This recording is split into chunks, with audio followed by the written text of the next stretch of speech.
Hi all, അപ്പോൾ എല്ലാവർക്കും മറ്റൊരു വീഡിയോയിലേക്ക് സ്വാഗതം. ഇന്നത്തെ വീഡിയോയിൽ നമ്മൾ ഡിസ്കസ് ചെയ്യാൻ പോകുന്ന പ്രവാസികൾക്ക്, ഗൾഫ് പ്രവാസികൾക്ക് US സ്റ്റോക്ക് മാർക്കറ്റിൽ ഇൻവെസ്റ്റ് ചെയ്യാൻ പറ്റിയ ഒരു റെഗുലേറ്റഡ് ആയ പ്ലാറ്റ്ഫോമിനെ പരിചയപ്പെടുത്തിക്കൊണ്ടാണ്. വീഡിയോയിലേക്ക് പോകുന്നതിന് മുമ്പ് കഴിഞ്ഞ വീഡിയോസിൽ നമ്മൾ ഡിസ്കസ് ചെയ്തിട്ടുണ്ടായിരുന്നു എന്തൊക്കെ ബെനിഫിറ്റ്സ് ആണ് പ്രവാസികൾക്ക് നാട്ടിലേക്ക് പണം അയച്ച് നാട്ടിലെ സ്റ്റോക്ക് മാർക്കറ്റിൽ ഇൻവെസ്റ്റ് ചെയ്യുന്നതിന് പകരം ഇവിടെ നിന്ന് ഗൾഫിൽ നിന്നുകൊണ്ട് US സ്റ്റോക്ക് മാർക്കറ്റിൽ ഇൻവെസ്റ്റ് ചെയ്താലുള്ള നേട്ടത്തിനെ കുറിച്ച് നമ്മൾ ഡിസ്കസ് ചെയ്തിട്ടുണ്ടായിരുന്നു. ഏറ്റവും പ്രധാനപ്പെട്ട നേട്ടം എന്ന് പറയുന്നത് ഡോളർ അപ്രീസിയേഷന്റെ നേട്ടം തന്നെയാണ്. കഴിഞ്ഞ ഒരു 44 വർഷത്തെ ഡാറ്റ എടുത്ത് നോക്കുകയാണെങ്കിൽ INR ഡോളറിന് അഗെയിൻസ്റ്റ് ആയിട്ട് 92% ഇടിഞ്ഞിരിക്കുന്നത്. അതുകൊണ്ട് തന്നെ US സ്റ്റോക്ക് മാർക്കറ്റിലാണ് നമ്മൾ ഇൻവെസ്റ്റ് ചെയ്യുന്നുണ്ടെങ്കിൽ നമുക്ക് ഡോളർ അപ്രീസിയേഷനും കിട്ടും, അതുപോലെ തന്നെ സ്റ്റോക്ക് മാർക്കറ്റ് അപ്രീസിയേഷനും രണ്ട് രീതിയിൽ റിട്ടേൺ ഉണ്ടാക്കാൻ പറ്റും. ഇത് കമ്പയർ ചെയ്തുകൊണ്ടിട്ടുള്ള കാര്യങ്ങളൊക്കെ ഉൾപ്പെടുത്തിയതാണ് നമ്മളെ പ്രീവിയസ് വീഡിയോ. അപ്പോൾ ആ വീഡിയോ കാണാത്ത ആളാണെങ്കിൽ നിങ്ങൾ ആദ്യം ആ വീഡിയോ കാണുക. മറ്റൊരു ബെനിഫിറ്റ്സ് നമ്മൾ ഡിസ്കസ് ചെയ്തത് പ്രവാസികൾക്ക് US സ്റ്റോക്ക് മാർക്കറ്റിൽ ഗൾഫിൽ നിന്നുകൊണ്ട് ഇൻവെസ്റ്റ് ചെയ്യുകയാണെങ്കിൽ നമ്മൾ ഉണ്ടാക്കുന്ന ക്യാപിറ്റൽ ഗെയിന് ടാക്സ് കൊടുക്കേണ്ടതില്ല. നേരെ മറിച്ച് നമ്മൾ ഇവിടെ നിന്ന് നാട്ടിലേക്ക് പണം അയച്ച് INR കൺവേർട്ട് ചെയ്ത് ഇന്ത്യൻ സ്റ്റോക്ക് മാർക്കറ്റിൽ ഇൻവെസ്റ്റ് ചെയ്ത് കഴിഞ്ഞാൽ നമ്മൾ അവിടെ നിന്ന് ഉണ്ടാക്കുന്ന ക്യാപിറ്റൽ ഗെയിൻ ടാക്സ് നമ്മൾ കൊടുക്കാൻ നിർബന്ധിതരാണ്. അതും കൂടി നമ്മൾ മനസ്സിലാക്കണം. അതുകൂടാതെ നമ്മളുള്ള മറ്റൊരു അഡ്വാൻറ്റേജ് എന്ന് പറയുന്ന സമയത്ത് നമ്മൾ US സ്റ്റോക്ക് മാർക്കറ്റിൽ ഇൻവെസ്റ്റ് ചെയ്യുക വഴി ലോകത്തിലെ ഏറ്റവും വലിയ ടെക് കമ്പനീസിൽ അതുപോലെ തന്നെ AI കമ്പനീസിലൊക്കെ എക്സ്പോഷർ കിട്ടണമെങ്കിൽ നമ്മൾ US സ്റ്റോക്ക് മാർക്കറ്റിൽ തന്നെ ഇൻവെസ്റ്റ് ചെയ്യണം. കൂടാതെ ഇപ്പോൾ ഏറ്റവും കൂടുതൽ ബിറ്റ്കോയിൻ കൈവശം വെച്ചിരിക്കുന്ന മൈക്രോ സ്ട്രാറ്റജി പോലത്തെ കമ്പനികളിൽ ഇൻവെസ്റ്റ് ചെയ്യണമെന്നുണ്ടെങ്കിലും നമ്മൾ US സ്റ്റോക്ക് മാർക്കറ്റിൽ തന്നെ ഇൻവെസ്റ്റ് ചെയ്യണം. US സ്റ്റോക്ക് മാർക്കറ്റിൽ ഇൻവെസ്റ്റ് ചെയ്തുള്ള നേട്ടത്തിനെ കുറിച്ച് നമ്മൾ പറഞ്ഞു. എങ്ങനെ നമുക്ക് പ്രവാസികൾക്ക്, ഗൾഫ് പ്രവാസികൾക്ക് റെഗുലേറ്റഡ് ആയ പ്ലാറ്റ്ഫോം വഴി US സ്റ്റോക്ക് മാർക്കറ്റിൽ ഇൻവെസ്റ്റ് ചെയ്യാൻ കഴിയും. കഴിഞ്ഞ വീഡിയോസിൽ നമ്മൾ ഡിസ്കസ് ചെയ്തിരുന്ന രണ്ട് പ്ലാറ്റ്ഫോമാണ്, ഒന്ന് ബറാക്ക, മറ്റൊന്ന് സെർവ.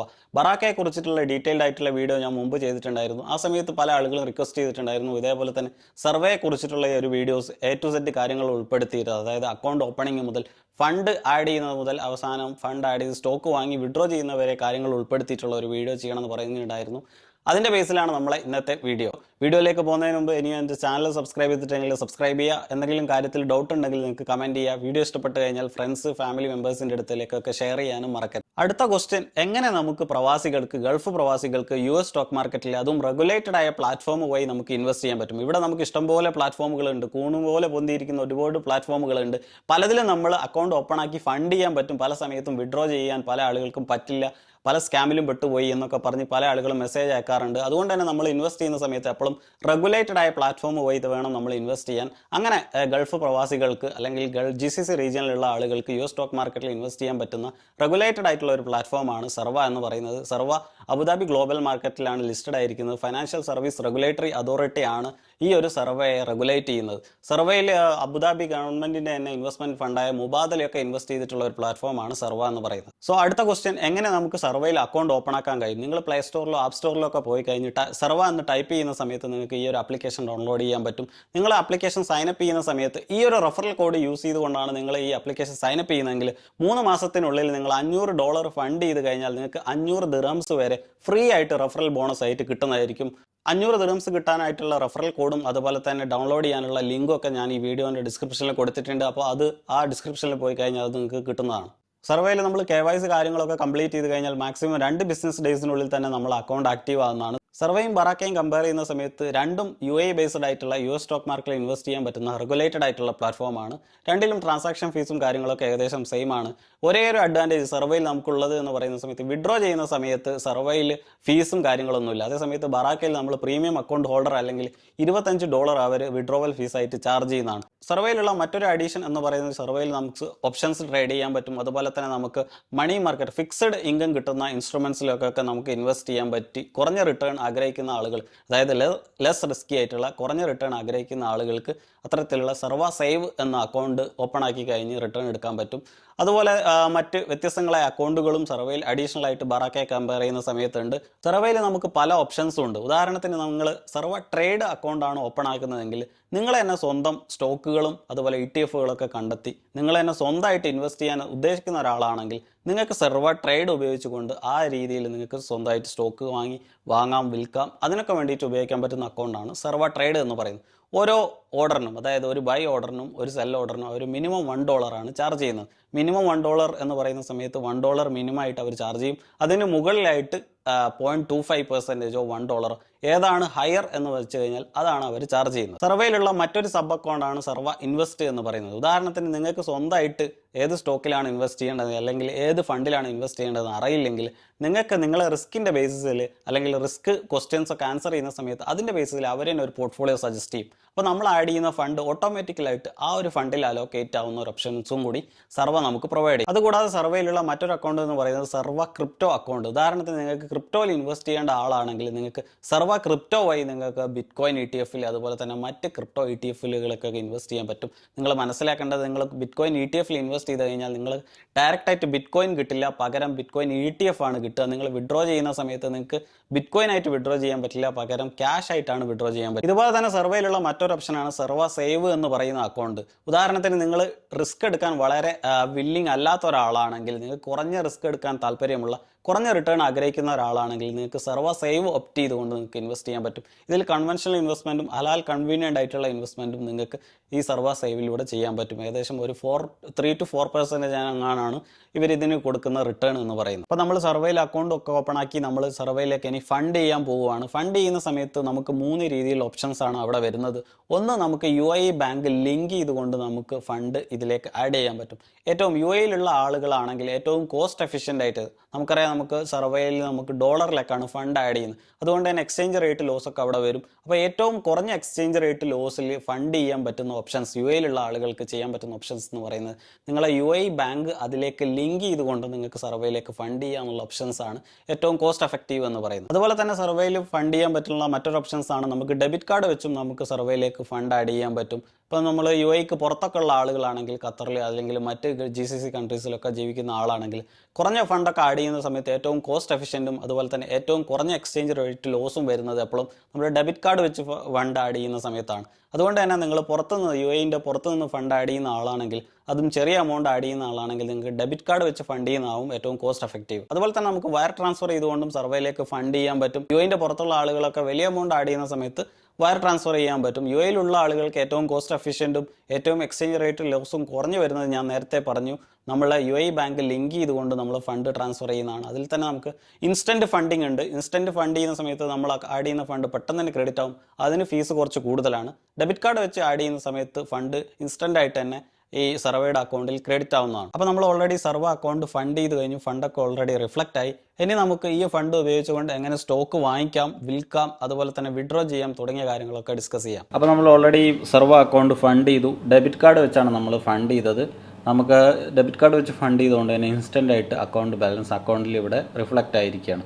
നമ്മൾ UAE ബാങ്ക് അക്കൗണ്ട് വഴിയാണ് നമ്മൾ ഫണ്ട് ട്രാൻസ്ഫർ ചെയ്യുന്നതെങ്കിൽ, അതായത് വയർ ട്രാൻസ്ഫർ ഫണ്ട് ട്രാൻസ്ഫർ ഓപ്ഷനാണ് ചെയ്യുന്നതെങ്കിൽ കുറച്ച് സമയം പിടിക്കും. ഡെബിറ്റ് കാർഡിനെ വെച്ച് കൂടുതൽ ടൈം എടുക്കാൻ ചാൻസ് ഉണ്ട്. മാക്സിമം 1 day ഒക്കെ എടുക്കും ചില സമയത്ത് ഫണ്ട് ക്രെഡിറ്റ് ആവാൻ. അതേസമയത്ത് നമുക്ക് മനസ്സിലാക്കേണ്ടത്, നമ്മൾ UAE ബാങ്ക് വഴിയാണ് ട്രാൻസ്ഫർ ചെയ്യുന്നതെങ്കിൽ എക്സ്ചേഞ്ച് റേറ്റ് താരതമ്യേന കുറവായിരിക്കും. അടുത്തതായിട്ട് നമുക്ക് എങ്ങനെ ഈ സ്റ്റോക്ക് വാങ്ങിക്കാം എന്ന് നോക്കാം. നമ്മൾ ട്രേഡിൻ്റെ ഓപ്ഷൻസിൻ്റെ അണ്ടറിൽ വരിക. ഇവിടെ നമുക്ക് വേണ്ട സ്റ്റോക്കുകൾ, ഏത് സ്റ്റോക്കാണ് വാങ്ങിക്കേണ്ടത് നമ്മൾ അടിച്ചു കൊടുക്കുക. അപ്പോൾ ഞാനിപ്പം എനിക്ക് മൈക്രോ സ്ട്രാറ്റജീൻ്റെ സ്റ്റോക്കാണ് വേണ്ടത്. അവിടെ ഞാൻ MSTR എന്നിവിടെ ടൈപ്പ് ചെയ്ത് കൊടുക്കും. അപ്പോൾ നമുക്ക് ഈ ഒരു രീതിയിലുള്ള വിൻഡോ ആണ് കാണുന്നത്. നമുക്ക് MSTRൻ്റെ സ്റ്റോക്ക് വേണമെങ്കിൽ നമുക്ക് ഫേവറേറ്റ് ആയിട്ട് ആഡ് ചെയ്തിടാൻ പറ്റും. അങ്ങനെ നമുക്ക് വീണ്ടും ആ സ്റ്റോക്ക് പെട്ടെന്ന് കാണാം. അതുപോലെ നമുക്ക് ഇഷ്ടപ്പെട്ട സ്റ്റോക്കുകളൊക്കെ നമുക്ക് ഇങ്ങനെ ഇവിടെ ഫേവറബിൾ ആയിട്ട് ആഡ് ചെയ്തിടാൻ പറ്റും. ഇവിടെ നമ്മൾ ട്രേഡ് ഓപ്ഷൻസ് കൊടുക്കുന്നു. ഇവിടെ അണ്ടറിൽ ബൈ കൊടുക്കുന്നു. ബൈ ഇൻ ഡോളേഴ്സ് കൊടുക്കുന്നു. ഞാനിപ്പോൾ 500, എൻ്റെ കയ്യിലുള്ള ബൈയിങ് പവർ എന്ന് പറയുന്നത് $502. അപ്പോൾ ഞാൻ 500 ഇവിടെ കൊടുക്കുന്നത്. 500 കൊടുക്കുന്ന സമയത്ത് നമുക്കറിയാം എനിക്ക് കിട്ടാൻ പോകുന്നത് 1.70 സ്റ്റോക്സ് ആണ്. ഇതിന് വരുന്ന ഫീസ് എന്ന് പറയുന്നത് $1.25 ഇതിന് ഒരു ചാർജ് ചെയ്യുന്ന ഫീസ്. ഇനി ഞാനിവിടെ ഓർഡർ റിവ്യൂ ബൈ ചെയ്യുന്നതിന് മുമ്പ് ഒരു ഓപ്ഷൻസ് വരുന്നു. നമുക്ക് പ്ലേസ് ഓർഡേഴ്സ് വരുന്നു. ഈ കാര്യങ്ങളൊക്കെ നമുക്കൊന്നും കൂടി വെരിഫൈ ചെയ്തതിന് ശേഷം നമുക്ക് ഓർഡർ പ്ലേസ് ചെയ്യാൻ പറ്റും. ഇനി നമുക്കിവിടെ കാണാൻ കഴിയും ഓർഡർ കംപ്ലീറ്റഡ്. എനിക്ക് കിട്ടിയിരിക്കുന്ന ഷെയർ 1.70. ഞാൻ ഓർഡർ എക്സിക്യൂട്ട് ആകുന്ന സമയത്ത് ഇതിനുള്ള പ്രൈസ്, സ്റ്റോക്കിൻ്റെ പ്രൈസ് എന്ന് പറയുന്നത് 293.70 ആണ് ഞാൻ വാങ്ങുന്ന സമയത്ത് ഇതിൻ്റെ പ്രൈസ്. അപ്പോൾ നമ്മൾ ഓൾറെഡി സ്റ്റോക്ക് വാങ്ങിച്ചു. ഇനി ആ വാങ്ങിച്ച സ്റ്റോക്ക് എങ്ങനെ വിൽക്കാൻ പറ്റും എന്ന് നോക്കാം.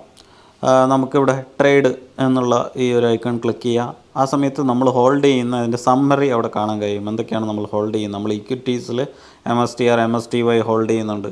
അതുപോലെ അത്തരം കാര്യങ്ങളൊക്കെ ഇവിടെ വന്നു കഴിഞ്ഞാൽ നമുക്ക് കാണാൻ കഴിയും. ഇനി നമുക്ക് ഹോൾഡ് ചെയ്യുന്ന ഷെയർ ഇപ്പോൾ MSTR ആണ് എനിക്ക് വിൽക്കണമെന്നുണ്ടെങ്കിൽ ഞാനവിടെ MSTRൽ ക്ലിക്ക് ചെയ്യും. എന്നതിന് ശേഷം ഈ ട്രേഡ് എന്നുള്ള ബട്ടൺ ക്ലിക്ക് ചെയ്യും. അവിടെ നമുക്ക് ബൈ ഓപ്ഷൻ ഉണ്ട്, സെൽ ഓപ്ഷൻ ഉണ്ട്. അതുപോലെ ഓപ്ഷൻസ് ട്രേഡിങ്ങിനുള്ള ഓപ്ഷനുണ്ട്. ഞാനിവിടെ എനിക്ക് മാർക്കറ്റ് പ്രൈസിൽ, അതായത് ഇപ്പോൾ കറൻ്റ്ലി ഏത് പ്രൈസിലാണോ ട്രേഡ് ചെയ്യുന്നത് ആ പ്രൈസിലാണ് എനിക്ക് ഈ സ്റ്റോക്ക് വിൽക്കേണ്ടത്. അതുകൊണ്ട് തന്നെ ഞാൻ സെൽ ഓപ്ഷനാണ് ഇവിടെ ക്ലിക്ക് ചെയ്യുന്നത്.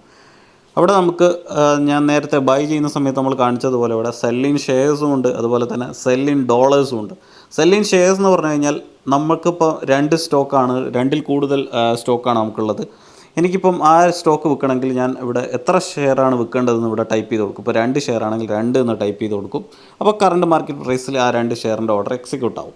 അതിന് പകരം നമുക്ക് സെല്ലിൻ ഡോളേഴ്സ് കൊടുത്തു കഴിഞ്ഞാൽ, അപ്പോൾ നമുക്കൊരു എക്സാമ്പിളായിട്ട് നമുക്ക് $100 ആണ് നമുക്ക് ആവശ്യം. അപ്പോൾ അതിന് ഈക്വലൻ്റ് ആയിട്ടുള്ള ഷെയർസാണ് നമ്മൾ വിൽക്കുന്നത്.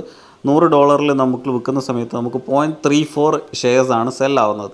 അങ്ങനെ നമുക്ക് ഓർഡർ കൺഫേം ആകുന്നതിന് മുമ്പ് തന്നെ നമ്മളോട് ഒന്നും കൂടി റിവ്യൂ ചെയ്യാൻ പറയും. നമ്മൾ ഓർഡർ നമുക്കിവിടെ ഏത് പ്രൈസിലാണ്, അതുപോലെ എത്ര ഷെയർസാണ്, എത്രയാണ് അതിന് ഫീസ് വരുന്നത്, കാര്യങ്ങളൊക്കെ കാണാൻ കഴിയും. അപ്പോൾ നമ്മൾ പ്ലേസ് ഓർഡർ എന്ന് കൊടുക്കുന്നു. ഇവിടെ നമ്മൾ $100 സെല് ചെയ്യുന്നത്.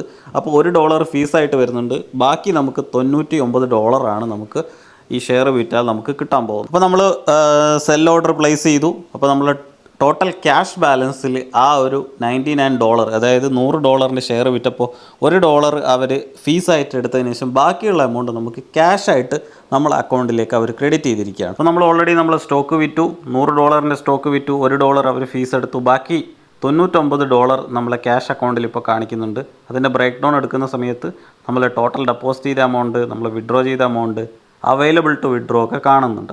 ഇവിടെ അവൈലബിൾ ടു വിഡ്രോയിൽ $0.01 ആണ്. എന്തുകൊണ്ടാണ് ഇപ്പോഴും നമ്മൾ സ്റ്റോക്ക് വിറ്റിട്ട് $99 നമ്മളെ ക്യാഷ് ബാലൻസിൽ കാണിച്ചിട്ടും നമുക്ക് അവൈലബിൾ ടു വിഡ്രോയിൽ അത് കാണിക്കാത്തതെന്ന് ചോദിച്ചു കഴിഞ്ഞാൽ, നമ്മൾ മനസ്സിലാക്കേണ്ടത് സ്റ്റോക്ക് മാർക്കറ്റിൽ നമ്മൾ സ്റ്റോക്ക് വിറ്റ് കഴിഞ്ഞാൽ അപ്പം തന്നെ ആ എമൗണ്ട് നമുക്ക് വിഡ്രോ ചെയ്യാൻ പറ്റില്ല. പകരം അവിടെ ക്ലിയറിംഗ് ആൻഡ് സെറ്റിൽമെൻറ്റും കാര്യങ്ങളൊക്കെ നടന്ന് 2 ബിസിനസ് ഡേയ്സിന് ശേഷമാണ് ആ ഒരു എമൗണ്ട് അവൈലബിൾ ടു വിഡ്രോയിൽ കാണിക്കുക. അതിനുശേഷമാണ് നമുക്ക് വിഡ്രോ ചെയ്യാൻ പറ്റുക. എങ്ങനെയാണ് നമുക്ക് വിഡ്രോ ചെയ്യാമെന്ന് നോക്കാം. നമുക്ക് ഇവിടെ നമുക്ക് പല ഓപ്ഷൻസ് ഉണ്ട്. നമ്മൾ ഹോം ഉണ്ട്, ട്രേഡ് ഉണ്ട്, ഫണ്ട്, അതുപോലെ തന്നെ റിവാർഡ്സ്. അതിനുശേഷം നമ്മൾ അക്കൗണ്ട് ഈ ഒരു സെക്ഷനിൽ പോവുക. ഇവിടെ പോകുന്ന സമയത്ത് നമ്മളെ പേര്, അതുപോലെ നമ്മളെ അക്കൗണ്ട് കാര്യങ്ങളൊക്കെ ഇവിടെ കാണാൻ കഴിയും. ഇവിടെ താഴത്ത് പോയി കഴിഞ്ഞാൽ നമുക്ക് ഇവിടെ അക്കൗണ്ട്സ് ആൻഡ് ട്രാൻസാക്ഷൻസിൽ പോയി കഴിഞ്ഞാൽ നമ്മൾ ബാങ്ക് അക്കൗണ്ടൊക്കെ ആഡ് ചെയ്യാനുള്ള ഓപ്ഷൻ ഉണ്ട്. അതിനുശേഷം നമ്മളെ ബാങ്ക് അക്കൗണ്ടും കാര്യങ്ങളൊക്കെ ആഡ് ചെയ്തതിന് ശേഷം നമ്മൾ വിഡ്രോവൽ റിക്വസ്റ്റ് റൈസ് ചെയ്യണം. ഇവിടെ മേക്ക് എ വിഡ്രോവൽ എന്ന് കൊടുക്കുക. ഏത് അക്കൗണ്ടിൽ നിന്നാണ് നമ്മൾ വിഡ്രോ ചെയ്യേണ്ടത്? നമുക്കറിയാം, ഞാൻ നേരത്തെ വീഡിയോൻ്റെ തുടക്കത്തിൽ പറഞ്ഞു, സെർവയിൽ പല ടൈപ്പ് അക്കൗണ്ട് ഉണ്ട്. സെർവ ട്രേഡ് ഉണ്ട്, സെർവ ഇൻവെസ്റ്റ് ഉണ്ട്, സെർവ ക്രിപ്റ്റോ, അതുപോലെ സെർവ സേവ് തുടങ്ങിയ കാര്യങ്ങളൊക്കെ ഉണ്ട്. അപ്പോൾ ഏത് അക്കൗണ്ടിൽ നിന്നാണ് നമുക്ക് വിഡ്രോ ചെയ്യേണ്ടതെന്ന് കഴിഞ്ഞാൽ ആദ്യം ആ അക്കൗണ്ട് പിക്ക് ചെയ്യുക. അതിനുശേഷം എന്താണ് റീസൺ, എന്തുകൊണ്ടാണ് നമ്മൾ വിഡ്രോ ചെയ്യുന്നത് എന്നുള്ള റീസൺ ഇവിടെ കൊടുക്കുക. നമ്മൾ ട്രേഡ് ടേക്കിംഗ് പ്രോഫിറ്റ് എന്ന് കൊടുത്തു. അതിനുശേഷം കണ്ടിന്യൂ കൊടുത്തു. നമുക്ക് വിഡ്രോ ചെയ്യേണ്ട എമൗണ്ട് ഇവിടെ കാണിക്കുന്നു. ഇപ്പോൾ നോട്ട് ഇനഫ് ബാലൻസ് എന്നാണ് കാണിക്കുന്നത്. കാരണം ട്രേഡിങ്ങും സെറ്റിൽമെൻറ്റും കഴിഞ്ഞ് ഞാനിപ്പോൾ ജസ്റ്റ് വിറ്റിട്ടേ ഉള്ളൂ. അതിന് വിറ്റത് സമയത്ത് തന്നെ നമുക്ക് ആ എമൗണ്ട് വിഡ്രോ ചെയ്യാൻ പറ്റില്ല. T+2 ട്രേഡ് കഴിഞ്ഞതിന് ശേഷം 2 ദിവസം കഴിഞ്ഞാൽ മാത്രമാണ് ആ എമൗണ്ട് വിഡ്രോ ചെയ്യാൻ പറ്റുക. അങ്ങനെ കഴിഞ്ഞാൽ ഇവിടെ അവൈലബിൾ ടു വിഡ്രോ ഫുള്ള് കാണിക്കും. നമുക്ക് എത്രയാണ് വിഡ്രോ ചെയ്യേണ്ടത് പറഞ്ഞു കഴിഞ്ഞാൽ ആ എമൗണ്ട് അടിച്ചു കൊടുത്ത് നമ്മൾ ബാങ്ക് അക്കൗണ്ട് സെലക്ട് ചെയ്ത് കഴിഞ്ഞാൽ ആ അക്കൗണ്ടിലേക്ക് നമ്മൾ ഈ ഒരു വിഡ്രോ ചെയ്യുന്ന എമൗണ്ട് ക്രെഡിറ്റ് ആവുന്നതാണ്. അപ്പോൾ ഇത്രയാണ് നമ്മൾ വിഡ്രോവൽ മായി ബന്ധപ്പെട്ട് നമ്മൾ മനസ്സിലാക്കേണ്ടത്. ഇനി ഈ സർവേയുടെ പ്ലാറ്റ്ഫോം എന്ന് പറയുന്നത് വളരെ സിമ്പിൾ ആയിട്ടുള്ളതാണ്. നമുക്ക് സ്വന്തമായിട്ട് തന്നെ എക്സ്പ്ലോർ ചെയ്ത് കാര്യങ്ങളൊക്കെ പഠിക്കാൻ പറ്റും. ഏതൊരു ബിഗിനേഴ്സിനും പെട്ടെന്ന് തന്നെ കാര്യങ്ങൾ മനസ്സിലാക്കാൻ പറ്റുന്ന രീതിയിലുള്ള ഒരു പ്ലാറ്റ്ഫോമാണ് ഈ ഒരു സർവ എന്ന് പറയുന്നത്. നമുക്കിവിടെ പല ഓപ്ഷൻസും സർവ സേവിനെ കുറിച്ചിട്ടുള്ളതും അതുപോലെ തന്നെ നമുക്ക് ട്രേഡ് ചെയ്യാൻ ഇവിടെ പല ആളുകളും സാധാരണഗതിയിൽ ചോദിക്കുന്ന ഒരു കാര്യമാണ്, എങ്ങനെ എനിക്ക് ഗോൾഡിൽ വാങ്ങിക്കാൻ പറ്റുമോ, സർവ ഉപയോഗിച്ചുകൊണ്ട് ഗോൾഡ് വാങ്ങിക്കാൻ പറ്റുമോ? നിങ്ങൾക്ക് ഗോൾഡ് ETF ഇൻവെസ്റ്റ് ചെയ്യാൻ പറ്റും. ഗോൾഡിലേക്ക് ഡയറക്റ്റ് ഇൻവെസ്റ്റ്മെൻ്റ് അല്ല, പക്ഷേ ഗോൾഡ് ETF വഴി നിങ്ങൾക്ക് ഗോൾഡ് എക്സ്പോഷർ എടുക്കാൻ പറ്റും. അതേപോലെ തന്നെ ബിറ്റ് കോയിൻ നമുക്ക് കിട്ടില്ലെങ്കിലും ബിറ്റ് കോയിൻ ETF ഇൻവെസ്റ്റ് ചെയ്തുകൊണ്ട് ബിറ്റ് കോയിൻ എക്സ്പോഷർ എടുക്കാൻ പറ്റും. അപ്പോൾ ഇതൊക്കെ തന്നെ ഇത്തരത്തിലുള്ള ഒരുപാട് ഓപ്ഷൻസ് നമുക്ക് ഈ സർവേയിൽ അവൈലബിൾ ആയിട്ടുണ്ട്. അതുപോലെ തന്നെ ഹലാൽ സ്റ്റോക്ക്, അതുപോലെ തന്നെ മറ്റ് കാര്യങ്ങളൊക്കെ തന്നെ ഇതിൽ അവൈലബിൾ ആയിട്ടുണ്ട്. അപ്പോൾ ഇത്രയാണ് നമ്മൾ ഇന്നത്തെ വീഡിയോ ഹെൽപ്ഫുൾ ആയെന്ന് വിചാരിക്കുന്നു. വീഡിയോയിൽ എന്തെങ്കിലും ഡൗട്ട് ഉണ്ടെങ്കിൽ നിങ്ങൾക്ക് കമൻറ്റ് ചെയ്യാവുന്നതാണ്. അപ്പോൾ അടുത്ത വീഡിയോ ആയി വരുന്നവരെ എല്ലാവർക്കും ബൈ.